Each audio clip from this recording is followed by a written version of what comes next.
오늘 오전 말씀에는 우리가 우상 숭배에 대한 말씀을 살펴보았습니다. 어떻게 보면은 우리 오전의 예배와 오후 예배 때 함께 나누게 된 말씀이 잘 연결되는 것 같습니다. 말씀의 제목이 영원한 것을 소유한 것처럼입니다. 우리에게 영원한 것이 무엇이 있을까요? 여러분들이 소유하고 있는 것 중에 영원한 것이 있습니까? 네, 저희 아내가 네, 네, 단점이 조금 있습니다. 단점이라고 말하기보다는 아내가 물건을 잘 못 버립니다. 그래서 항상 뭔가가 많이 집에 쌓여 있거든요.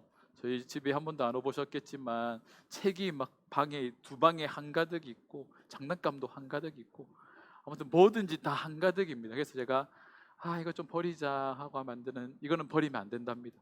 왜냐하면 자기에게 보물이라고 말하면서 막 예전에 막 스티커 모으는 거 막 이런 거 보여주고 그랬거든요. 그래서 제가 몰래 한번 버렸다가 되게 많이 혼난 적이 있는데, 그러니까 계속 쌓아두는 거죠. 하지만 그것들이 영원히 우리와 함께 할 수 있을까요? 아니요, 그거는 쓰레기입니다. 버려야 되는 것들이죠. 또 우리가 쫓아가고 있는 것들도 그것이 우리에게 영원히 남아 있을까요? 제 주위 분들 중에 소위 말하는 잘 사는 분들, 부자인 분들, 그런 분들의 삶을 돌아보니까 이 사업하다가 망하신 분들이 생각보다 많이 있습니다.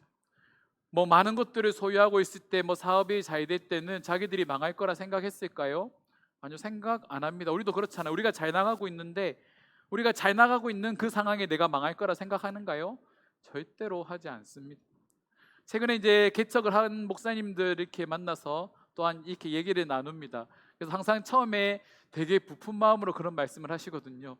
야, 진서가, 내가 개척하면 뭐 몇 년 뒤에는 이렇게 될 거고, 막 해서 목회 플랜을 이렇게 얘기합니다. 이제 목회를 시작한 지, 개척을 시작한 지 2년 차 이렇게 넘어가면서 이제 그분들이 하는 말씀이 뭐냐면, 진서가 죽겠다, 이렇게 많이 말씀을 하시거든요. 우리의 계획은 항상 뭔가 완벽해 보이고 뭐 잘 될 것처럼 여겨지지만, 우리가 계획하고 준비하는 것들은 그렇게 영원히 또한 우리가 계획한 대로 흘러가지 않는다라는 겁니다. 그러면 세상이 우리에게 주는 것들은 영원하지 않다라는 거죠. 하지만 우리에게 영원한 것이 한 가지 있습니다. 그것이 무엇이냐면 바로 전능하신 하나님인 거죠. 우리가 낮에 살펴본 것처럼 우리의 구주로 또한 나의 하나님으로 고백하는 그 예수 그리스도를 믿는 믿음, 그리고 그 믿음으로 인해서 우리의 길을 인도하시는 그 하나님이 우리와 함께 하신다라는 사실은 변하지 않는 거죠. 오늘 야고보서의 말씀에 보면 여전히 박해 가운데 있는 성도들의 이야기입니다. 뜬금없이 가난한 사람에 대해서, 부자인 사람에 대해서 말을 하면서 주제가 바뀌는 것이 아니라, 그들이 놓여 있는 상황이 있는데 동일한 예수를 믿는다는 이유로 고난에 있지만, 어떤 사람들은 가난에서 고난을 받는 사람들, 어떤 사람들은 부자인데 또한 믿음 때문에 고난을 받는 이 두 부류의 사람에 대해서 서로 다른 형태로 이 고난이 다가오지만, 야고보서는 이 고난에 대해서 이 성도들에게 말을 하면서 각자가 이 고난들을 어떻게 대처해야 되는지에 대해서 말을 하고 있다라는 거죠. 오늘 말씀을 조금 더 살펴보겠습니다. 오늘 말씀에 보면 두 부류의 사람이 존재합니다. 첫 번째 부류는 가난한 자들이고요, 두 번째 부류의 사람들은 부자인 자들입니다. 그들에게는 한 가지 공통점이 있습니다. 무엇이냐면, 우리 2장 1절 말씀 함께 읽어보겠습니다. 함께 읽겠습니다. 내 형제들아, 영광의 주곧 우리 주 예수 그리스도에 대한 믿음을 너희가 가졌으니 사람을 차별하여 대하지 말라. 뭐라 말합니까? 내 형제들의 영광의 주 곧 우리 주 예수 그리스도를 많은 믿는 믿음이 그들 가운데 있다라는 거죠. 가난한 자들에게도 우리 주 예수 그리스도를 믿는 믿음이 있고, 부자인 사람들에게도 예수 그리스도를 믿는 믿음이 있다라는 겁니다. 이 서신서에서 사용되어지는 예전에 이 형제라는 단어에 대해서 제가 설명을 한번 드린 적이 있는데, 이 형제라는 단어가 사용될 때는 피를 나눈 형제를 의미합니다. 그러니까 뭐 저랑 저희 형과의 관계처럼 피를, 부모님을 통해서 혈육을 통해서 이어지는 관계를 의미하는 게 바로 이 형제라는 단어인데, 이 서신서나 뭐 바울이 쓴 서신서에서 보면 전부 다 내 사랑하는 형제들이라는 표현을 쓰는 거죠. 왜 교회 안에서 형제라는 표현들을 사용을 할까요? 우리가 예수 그리스도의 언약의 피를 통하여서 한 몸 된 형제 자매이기 때문입니다. 우리가 성찬을 왜 할까요? 예수 그리스도의 피를 통하여서 우리가 하나의 공동체, 하나의 몸임을 외적으로 보여주는 게 바로 성찬입니다. 그래서 우리는 그리스도의 살과 피를 나누면서 우리가 한 몸 된 공동체라는 것을 계속적으로 기억을 하는 거죠. 그래서 이 야고보는요, 이 야고보가 수시 편지를 보내고 있는 예수를 믿는 가난한 자들 또한 부자들을 향하여서 우리는 동일한 믿음을 고백하고 있는 형제라고 말을 하고 있습니다. 그리고 각자에게 주어진 고난을 어떻게 이겨내야 되는가에 대해서 말을 하고 있는 거죠. 우리 첫 번째로 가난한 자들에 대해서 좀 살펴보겠습니다. 우리 9절 말씀 우리 함께 읽겠습니다. 시작. 낮은 형제는 자기의 높임을 자랑하고. 낮은 형제라는 말은 이게 원어적으로 살펴보면 그냥 가난한 사람들입니다. 가진 것이 없는 사람들인 거죠. 근데 역설적으로 가난한 자들을 향해서 야고보가 뭐라 말합니까? 방금 읽었던 말씀에 자기의 높임을 자랑하라라고 말합니다. 이 높임을 자랑한다, 이 자랑하다라는 단어를 원어에서 살펴보면 자기가 가진 부를 가시하는 행위입니다. 다시 말해서 부자들이 자신의 부를 자랑하기 위해서 온몸에 명품으로 도배를 하고 뭔가 차를 좋은 것들을 타고 뭔가 외적으로 이렇게 잘 꾸미는 것을 많이 꾸미지 않습니까? 왜 그렇게 꾸밀까요? 나 부자다, 나 돈 많다, 이런 것들을 자랑하기 위해서죠. 그런데 야고보가 권면하고 있는 것이 가난한 자들을 향해서 그와 같이 부자들이 하는 것처럼 너희의 부를 자랑하라라고 말을 하고 있는 겁니다. 어떻게 가진 것이 없는데 부를 자랑할 수 있을까요? 최근에 이제 종료된 나의 해방의 있지라는 드라마에 보면 그 드라마의 남자 주인공인 이 염창이라는 인물이 있습니다. 두 명의 자매와 한 명의 형제가 이제 주인공이 되는 드라마인데, 이 드라마에 보면 이 염창이라는 이 남자가 뭔가 모르게 세상적인 성공을 되게 갈망하는 사람입니다. 그래서 직장 생활도 정말 열심히 하는데 매번 이렇게 진급해서 누락되는 거죠. 또 뭔가 자기에게 기회가 찾아오면 또 다른 사람이, 조금 어떤 부자인 사람이 낚아채가는, 이 사람이 편의점을 관리하는 업무를 하는데 아주 좋은 편의점이 매물로 나왔는데 자기 옆에 있던 이 직장 상사, 그러니까 선배죠. 선배가 그 이야기를 듣고 자기가 아버지가 돈이 많은데 그 편의점을 인수하는 거죠. 가장 매출이 많은 지역에 있는 그 편의점을 이렇게 사는 겁니다. 그런 것들을 보면서 이 사람이 회의감이 가지는 거죠. 그래서 항상 마음속으로 뭐를 갈망하냐면 나 부자 되고 싶어, 나 정말 멋진 차도 사고 싶어라고만 생각하고 있는데, 그렇게 생각을 하고 있다가 어느 날 자기 아버지와 함께 일하는 그 드라마의 또 다른 남자 주인공인 구씨라는 인물이 있습니다. 그 구씨라는 사람은 과거를 숨기고 있는 사람인데 조폭입니다. 그냥 이 업장을 관리하는 그런 사람인데, 구씨가 그런 생활을 잠시 떠나서 한 사건으로 떠나서 시골에서 이 염창이 아버지와 함께 농사도 짓고 가구를 만드는 일을 합니다. 근데 이 염창이가 하루는 구씨 집에 놀러 갔는데 이 구씨 집의 책상 위에 차키가 하나 있는 겁니다. 자세히 보니까 남자들은 다 알만한 브랜드, 성공한 사람들을 나타내는 가장 좋은 차, 그 차가 뭐죠? 마세라티가 얼마지? 롤스로이스 차키가 있는 거죠. 제가 그래서 한번 이 롤스로이스 차가 얼마 정도 하는가 한번 찾아봤습니다. 기본 2018년형이 한 3, 4년 전에 차죠. 4억 7천만 원이 기본 가격이고요. 그리고 그 이후에 지금 나오는 차들이 5억, 7억 정도 하는 차입니다. 그런데 이 염창이라는 사람이 이 구씨가 가지고 있는 그 롤스로이스 차 키를 보고 이 구씨를 이게 구슬리죠. 형님 나 차 한 번만 이렇게 몰아보면 안 되겠습니까? 라고 하면서 계속 구씨를 계속 이렇게 설득하고, 그래서 이제 결국은 이 차 키를 받아냅니다. 그래서 구씨와 함께 구씨가 살고 있는 원래 그 집으로 가서 이 차를 찾는데, 와, 되게 신기하게 차 키를 딱 켜니까 가운데 심벌 있지 않습니까? 그 뭐라 하죠? 아무튼 그게 그치 뭐요? 그 뭐라지? 엠블러요? 엠블럼, 그래. 차의 밑에서 갑자기 위 올라오면서 이 롤스로이스 마크가 딱 올라오는 거죠. 그러니까 오 이렇게 하면서 되게 감탄을 합니다.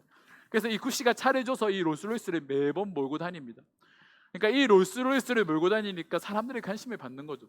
시골에 이렇게 그냥 경치에 바람을 쐬러 갔는데 어떤 어르신이 와서 아 젊은 사람이 이런 차를 끌고 다니면 되게 성공한 사람이네요. 라고 막 되게 칭찬하면서 이 염창이가 되게 기분 좋아하거든요. 가면 그 염창이의 동생인 이 여자 주인공이 와서 막내 동생이 와서 뭐라 말하냐면 야 빨리 집에 가자. 엄마가 뭐 반찬 갖다 주러 가래. 라고 말하면서 이 차가 자신의 이 차가 아닌 것을 계속해서 이렇게 간접적으로 말을 합니다.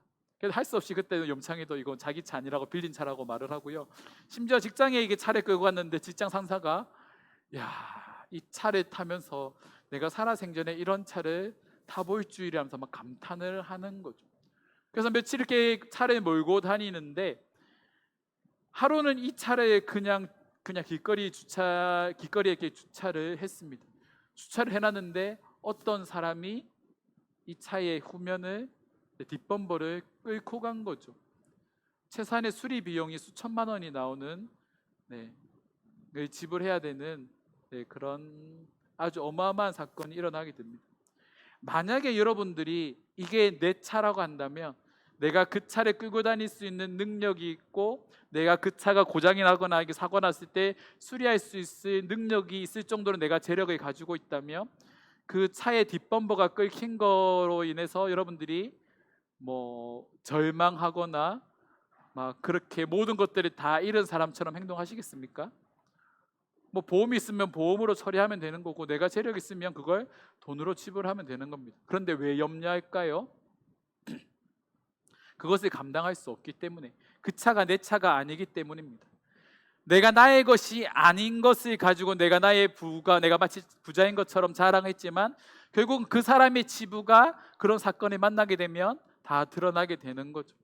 수많은 사람들이 자신이 가난하지만 부자인 것처럼 살아가는 사람들이 있습니다. 우리 젊은 사람들 중에서도 그런 삶을 살아가는 카포라는 그런 주의 사람들도 있지 않습니까? 집을 포기하고 차를 뭐 수억 대의 차를 사고 엄청 고가의 차를 사는데 그들의 삶은 비참하고 여전히 가난한 자들의 삶인 거죠. 마치 부자인 것처럼 살아가지만 결국은 그들의 삶은 멸망이고 패망인 겁니다. 빚만 계속 늘어나니까요. 가난한 사람은 결코 부자인 것처럼 살아갈 수가 없습니다. 언젠가 다 드러나기 미천이 다 드러나기 때문인 거죠. 하지만 오늘 본문에서 가난한 자들에게 하는 이 야고보의 권면은 그런 부자들이 진짜 찐 부자들이 살아가는 것처럼 너희의 부를 자랑하라는 겁니다. 그런데 이들이 자랑해야 되는 부가 무엇인지에 대해서 우리가 살펴볼 필요가 있는 거죠. 지금 그들 안에 있는 부가 뭡니까? 그렇죠. 예수 그리스도입니다. 모든 것들을 가지고 계신 모든 것들을 주관하시는 그 예수 그리스도가 나의 주 나의 하나님으로 고백하는 그 순간 그들은 이 땅에서 부자인 삶을 살아갈 수 있는 거죠.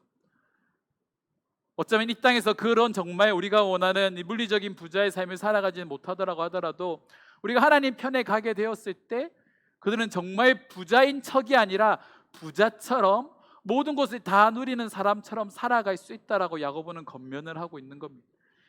그것이 그들이 부자인 것처럼 살아갈 수 있는 원동력입니다. 제가 신앙생활을 해보면서 또한 이게 여러 가지 사역들을 해보면서 경험하고 확신하는 한 가지는 아무것도 소유하지 않은 것처럼 여겨지는 우리의 작은 섬김에 하나님은 훨씬 더 많은 것들로 채워주신다라는 것을 수없이 경험해 왔습니다. 제가 오전에도 권면했던 것처럼 우리의 작은 섬김, 작은 손길에도 이것이 내가 드릴 수 있는 소위 말하는 가부가 드리는 두 랩돈처럼 아무것도 아닌 그러니까 일반 사람들이 봤을 때 정말 초라하고 보잘것없어 보이는 그것을 하나님께 우리의 마음을 담아 드리면 하나님은 마치 부자가 그것을 드린 것처럼 그것을 아주 큰 용도로 변화시키셔서 사용하시는 분이 바로 하나님이시라는 거죠. 오전에 이제 다음 주부터 살펴볼 말씀에서도 우리가 헌금 생활에 대해서 말씀을 들을 겁니다. 그리고 우리가 드리는 시간과 또 우리가 살아가고 있는 삶에 대해서도 말을 할 겁니다. 그러면 마치 우리가 예수를 잘 믿는 것처럼 포장하면서 살아가는 것이 아니라 진짜 예수를 잘 믿는, 내가 할 수 있는 그 가능성 안에서 내가 하나님께 나의 것을 온전히 드리며 신앙생활하는 그 모습들을 통하여서 하나님께서 우리의 것들을 채워주시는 그런 것들을 경험하게 된다면, 실질적으로 우리의 삶이 가난하고 그렇게 여유롭지 않은 삶이라고 할지라도 우리 마음은 넉넉함으로 하나님께서 원하시는 구제와 선교, 가난한 자들을 향한 마음들을 계속적으로 우리가 흘려보낼 수 있는 능력을 더하여 주신다라는 거죠. 제가 거리에서 주먹밥을 처음에 사비를 통해 사비를 이렇게 부으면서 한 달에 40만 원, 아이들 만나면 돈을 100단위로 이렇게 항상 써왔고 그렇게 계속 흘려보냈지만, 하나님은 여러 가지 방법들로 그것들을 채워가시는 것을 경험을 했습니다. 제가 그런 말씀 드리잖아요. 저 부자라고. 저는 지금도 제가 한 번도 살아오면서 가난하다고 생각해 본 적이 없습니다. 우리가 가난하다고 여기는 이유가 뭡니까? 어떻게 보면 더 많은 것들을 소유하기 위함이죠. 너 5만 원짜리 신발 신으면 될 거 10만 원짜리 신발 신고 싶고, 뭐 신발 좋아하는 사람들은 한정판 신발 사서 막 사람들한테 자랑하고 싶고, 더 좋은 것들, 그런 것들을 꾸미고 싶어하는 거죠. 그런데 그 사람이 내면이 그런 것들을 즐길 정도로, 그런 것들을 온전히 유지할 정도로, 그런 것들을 문제 삼지 않을 정도로 건강하지 못하면 그것들을 통해서 그것이 도리어 우상이 되어 그들을 넘겨 버린다라는 겁니다. 넘어뜨린다라는 겁니다.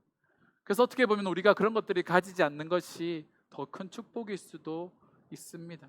잠언에서 말하는 것처럼 너무 부자도 만들지 마시고 너무 가난하게도 만들지 마시고 그냥 지금 있는 모습 그대로 적당하게 살아가는 것이 매일의 삶 가운데 역사하시는 하나님의 은혜를 경험할 수 있다라는 겁니다. 물질만능주의를 살아가고 있는 이 시대는 돈이 가장 큰 권력이지만, 그 권력을 통하여서 우리가 넘어질 수 있다라는 걸 우리가 기억하고 그것을 포기하는 삶을 살아가야 되는데, 그게 쉽지 않습니다. 잠언 18장 11절 말씀에 보면, 부자의 재물은 그의 견고한 성이라 그가 높은 성벽같이 여기리라. 재물이요 견고한 성이랍니다. 그것이 높은 성벽이 되어서 결코 무너지지 않을 것처럼 여기는데, 그것이 영원하지 않다라는 거죠. 심지어 예수님께서도 마가복음 10장 25절 말씀에 보면, 낙타가 바늘기로 나가는 것이 부자가 하나님의 나라로 들어가는 것보다 쉽다라고 말씀하십니다. 왜 그렇게 말씀을 하실까요? 그들에게 부가 성벽이 되고 견고한 성이 되기 때문입니다. 문제가 되지 않는 거죠. 하지만 우리가 하나님의 은혜를 경험하기 위해서는 우리가 철저하게 낮아져야 되는데, 이 낮아짐이 쉽지 않다라는 겁니다.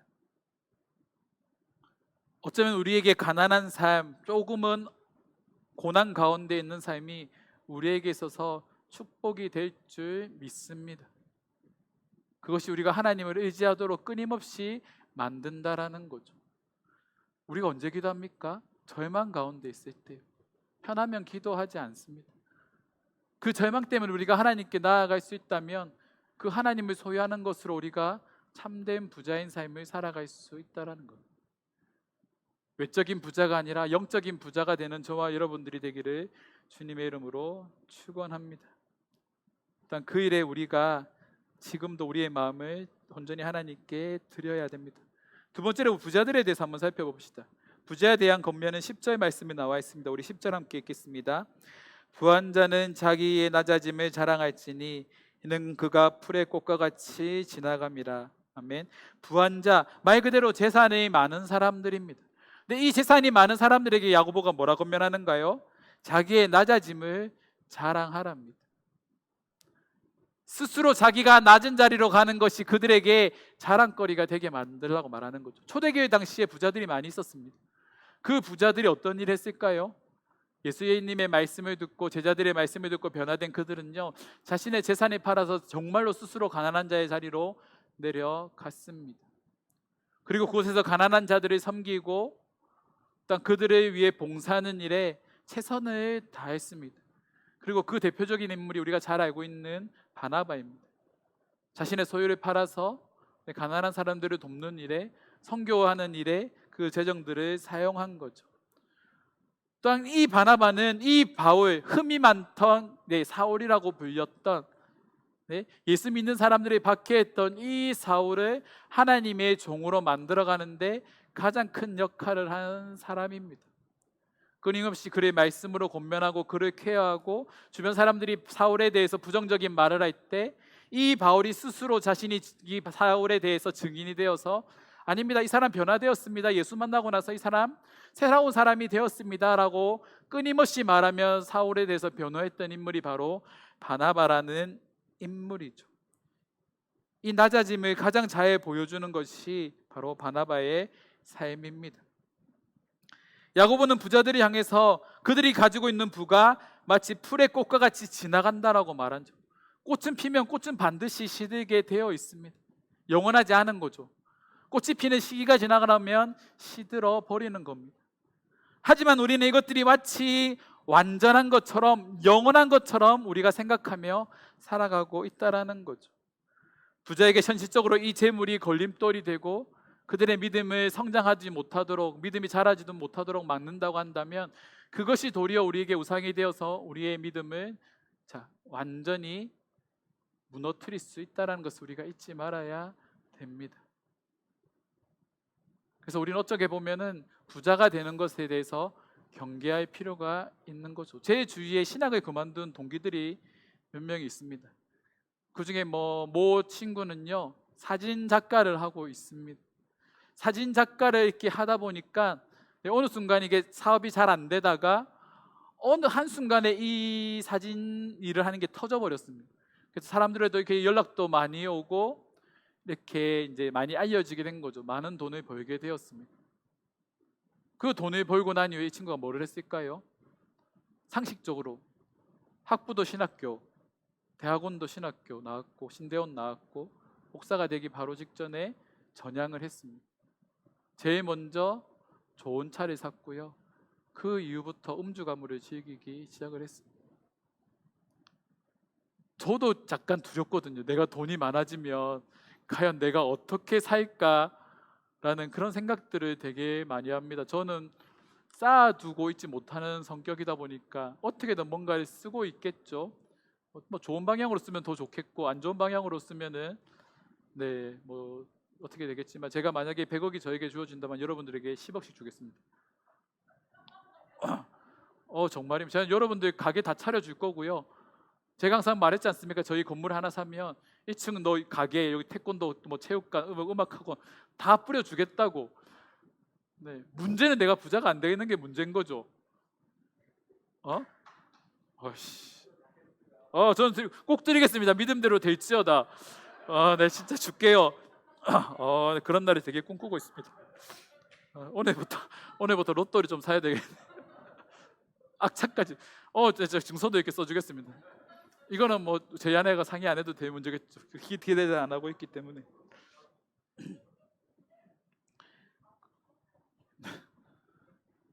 이 말씀에 이어서 11절 말씀도 한번 보겠습니다. 11절 말씀에 보면, 해가 돋고 뜨거운 바람이 불어 풀을 말리면 꽃이 떨어져 그 모양의 아름다움이 없어지나니 부한 자도 그 행하는 일에 이와 같이 세잔하리라. 그러니까 어떻게 보면 11절 말씀이 말하고 있는 건 내가 원하지 않는 상황이 나에게 일어날 수 있다는 겁니다. 바람이 부는 거, 특별히 이 이스라엘 지역은 강한 동풍이 붑니다. 따뜻한 바람이 부는 거죠. 따뜻한 바람이 불면 꽃은 자연스럽게 빨리 마르게 되어 있습니다. 근데 이것을 내가 조정할 수 있을까요?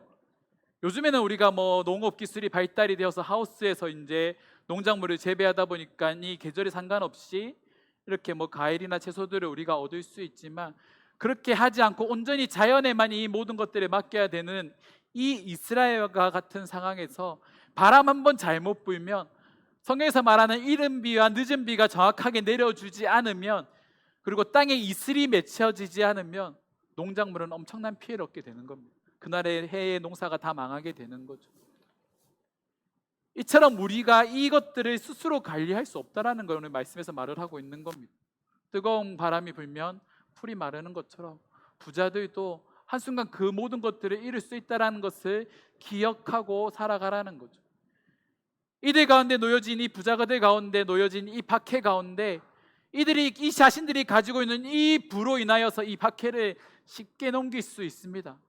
우리나라도 일제시대 때 부자인 사람들, 특히 친일파 쪽 사람들은 일본 사람들에게 돈을 이렇게 찔러주면서 자기의 집을 조금 안전하게 지켜달라는 그런 식으로 하는 사람들도 있을 거고, 이런 모습은 우리나라의 역사뿐만 아니라 다른 나라의 역사 속에서도 흔히 찾아볼 수 있습니다. 오전에 살펴봤던 라오디게아 교회도 그 당시에 이 라오디게아라는 지역에 엄청나게 큰 규모의 지진이 일어났는데, 이 라오디게아 이 지역에 있는, 지금으로 따지면 누구죠? 시장이 뭐라고 말을 했냐면, 외부에서 도와주겠다, 우리가 너희들 피해받은 거 복구해 주겠다라고 말했을 때 이 라오디게아 지역은 필요 없다, 우리가 다 할 수 있다, 우리가 이런 것들 다 복구할 수 있을 정도로 우리의 재력이 넘쳐난다라고 말을 하면서 그것들을 거절했을 정도로 정말로 부유한 지역입니다. 근데 그곳에 교회가 세워지는 거죠. 근데 그 당시의 라오디게아 지역의 문화가 그렇다 보니까 이 문화가 자연스럽게 교회 안에도 들어오는 겁니다. 자연스럽게 교회가 돈이 많은 거죠. 돈이 많다 보니까 어떻게 합니까? 그냥 우리가 다 해결할게. 우리가 다 해결하면 되는 거야. 교회 우리 어려움 뭐 재정적인 문제 우리가 다 해결해 줄게. 그렇게 넘겨버리는 거죠. 그렇지 않은 교회들도 있겠지만, 만약에 그렇게 되는 교회가 있다면 과연 그들이 이 재물을 대할 때 어떤 마음이겠습니까? 우리는 없어봐서 막 그런 거 잘 모르겠습니다. 어떤 교회처럼 저희가 막 성도수가 10,000명, 20,000명이 돼서 한 주에 헌금이 5억, 10억씩 나왔으면 하는 바람들도 있습니다. 하지만 우리 교회는 그렇지는 않잖아요. 자, 그런데 우리 교회는 마치 그것들을 소유한 것처럼 사역하려고 발버둥 치고 있다라는 건 자부하고 있습니다. 그들이 가지고 있는 이 부가 자신의 믿음에 도리어 걸림돌이 된다고 한다면 그것들을 소유하지 않는 것이 더 낫다라고 성경은 끊임없이 말을 하고 있습니다. 그리고 그 모습을 가장 잘 보여준 것이 바로 예수 그리스도시죠. 모든 것들을 소유하신 분이 아무것도 아닌 우리를 위해서 인간의 몸을 입고 땅 가운데 오셨다라는 겁니다. 그리고 그 예수 그리스도를 만난 부자들이 변화되는 놀라운 사건들을 우리는 성경을 통해서도 살펴볼 수가 있습니다. 누가복음 19장 8절 말씀에 보면 삭개오의 이야기가 나옵니다. 우리 19장 8절 말씀에 보면, 삭개오가 서서 주께 여짜오되 주여 보시옵소서, 내 소유의 절반을 가난한 자들에게 주겠사오며 만일 누구의 것을 속여 빼앗은 일이 있으면 내 갑절이나 갚겠나이다 라고 말합니다. 삭개오는 여러분들이 상상하는 것보다 훨씬 더 부자입니다. 그 당시에 이제 세리들이 엄청난 부를 취득을 했습니다. 부당하게 세금을 징수해서 하죠. 그럼 그 세리들 중에 가장 높은 위치에 있는 세리가 바로 삭개오입니다. 그가 가지고 있는 재산은요 정말 어마어마할 겁니다. 근데 그 삭개오가 어떻게 합니까? 자신의 소유의 절반을 팔아서 가난한 자들에게 나눠주겠다고 합니다. 예수님이 요청하신 것도 아닙니다. 예수님이 너의 집에 머물겠다라고 유하겠다라고 말씀하신 그 이후에 예수님의 말씀을 듣고 삭개오가 저런 결단을 하는 거죠.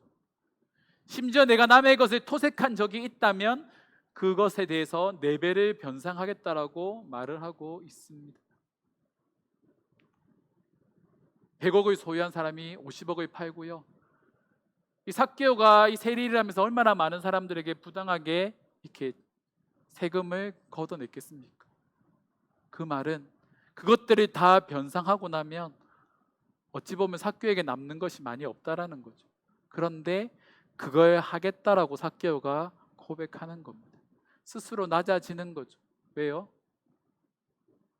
그 예수 그리스도라는 그분의 가치가 자신이 가지고 있던 재물보다 훨씬 더 위에 있다라는 걸 깨달았기 때문입니다. 삭개오가 왜 재물을 이렇게 모았을까요? 키가 작고 장애가 있고, 그 당시에 키가 작다라는 건 사람들이 무시를 당한다라는 거고 사회적 편견들을 다 감당해야 되는 위치에 있다라는 겁니다. 지금도 마찬가지겠죠. 근데 그렇게 해서 이제 자신이 그것들을 극복하기 위해 싹짝같이 재산을 모은 겁니다. 세리가 되면서. 그렇게 해서 엄청난 부를 획득을 했는데 그것으로 인해서 자신의 마음이 채워지지 않는다라는 걸 삭개오가 누구보다 잘 알고 있다라는 거죠. 그리고 그 채워지지 않는 분을 채워주신 분이 바로 예수 그리스도라는 겁니다. 종교개혁자 칼빈은요, 우리 안에 이러한 부족한 공간이 있다라고 합니다. 채워지지 않는 공간이 있다라는 거죠. 그 공간이 누구의 자리인지는 저와 여러분들이 가장 잘 알고 있을 겁니다. 이 땅의 것으로 채워지지 않는 공간, 그것은 하나님만이 계셔야 되는 공간입니다.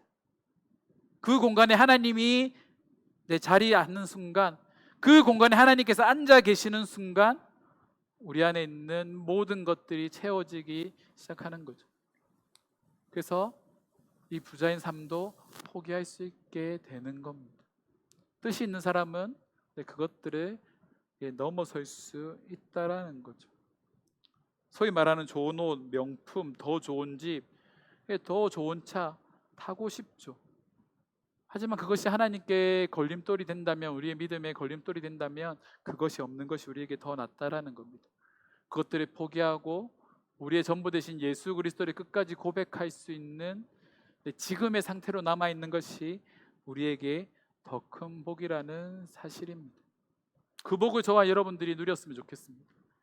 영원한 것을 소유하는 삶, 그 영원한 예수 그리스도를 온전히 우리가 소유하고 그 예수 그리스도로 인하여서 우리가 부유해지고 그 예수 그리스도로 인하여서 모든 것들에 만족하며 살아갈 수 있는 그런 우리들에게 베푸시는 그 놀라운 하나님의 은혜와 그런 하나님의 능력이 저와 여러분들 가운데 함께 하시기를 주님의 이름으로 축원합니다.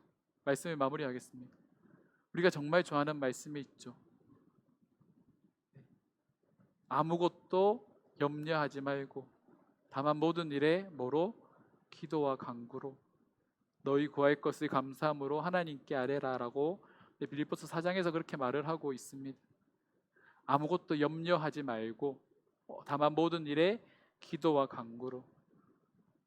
이 말이 무슨 의미일까요? 하나님을 의지하라는 겁니다. 하나님을 전적으로 신뢰하라는 겁니다. 하나님을 전적으로 신뢰하기 위해서 오전에도 말씀드렸죠. 여러분들의 생각과 여러분들의 것들을 비워내는 작업들이 필요합니다. 여러분들이 소중하게 생각하는 거, 여러분들 붙잡고 있는 우상처럼 여겨지고 있는 것들, 그것을 비워내야 그 자리 가운데 하나님의 역사가 일어납니다. 그런 자들에게 하나님께서는 아무것도 염려하지 말라라고 말씀하시는 거죠. 그 길을 반드시 인도해 주시겠다고. 그리고 그것들이 우리에게 습관처럼 자리 잡히기 위해서 어떻게 보면은 어느 정도의 시간이 필요할 겁니다. 1년이 될 수도 있고 2년이 될 수도 있고 또는 10년이 될 수도 있습니다. 하지만 그 기간이 다 차고 나면 한 가지 확실한 건 여러분들이 누구보다 믿음이 좋은 사람으로 세워져 있다라는 사실입니다. 그런 믿음의 사람으로 저와 여러분들이 세워지기 원합니다. 이 시간 우리 함께 기도하며 나아갈 때 하나님, 내가 영원하신 예수 그리스도를 소유한 자처럼 그런 사람처럼 살아가게 해달라고 우리 먼저 기도하며 나아가도록 하겠습니다. 기도하겠습니다.